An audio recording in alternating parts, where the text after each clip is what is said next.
വീട്ടിലേക്ക് സ്ഥിരം എത്താറുള്ള കുറച്ച് പച്ചക്കറികളൊക്കെ ഉണ്ട്. പക്ഷേ ഇന്ന് വരെ ഈ സാധനം ഞാൻ വാങ്ങിച്ചിട്ടില്ല കേട്ടോ. ഇതിൻ്റെ പേര് അവരെനിക്ക് പറഞ്ഞു തന്നിട്ട് പോലും എനിക്ക് പിടികിട്ടിയില്ല. പിന്നെയാണ് ചൗ എന്നാണെന്ന് മനസ്സിലായത്. അപ്പോൾ എന്തായാലും ഇവിടെ കൊണ്ടുവന്ന് ഞാനതങ്ങനെ അങ്ങോട്ട് കറി വെച്ചു.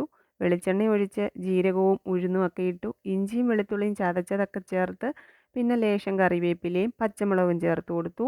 നമ്മളെ എത്ര കരയിച്ചെന്ന് പറഞ്ഞാലും സവാളയെ മാറ്റി നിർത്തിയ ഒരു ജീവിതം നമുക്ക് ചിന്തിക്കാൻ പോലും വയ്യ.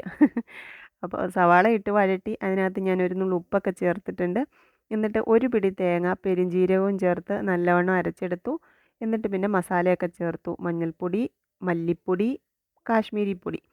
അതിൻ്റെ പച്ചമണം മാറുമ്പോഴത്തേക്ക് തക്കാളിയൊക്കെ ഇട്ട് ഇളക്കി അരിഞ്ഞു വെച്ചിരിക്കുന്ന ചൗ ചേർത്ത് അടച്ചു വെച്ച് വേവിച്ചെടുത്തു. ഇനിയിപ്പോൾ അരപ്പും ചേർത്ത് ഇമ്മിണി മല്ലിയിലയും കൂടി ഇട്ടാൽ അടിപൊളി കറി റെഡിയായി. ചോറിൻ്റെ കൂടെയും കഴിക്കാം, ചപ്പാത്തിയുടെ കൂടെയും നല്ല രുചിയായിരുന്നു കേട്ടോ.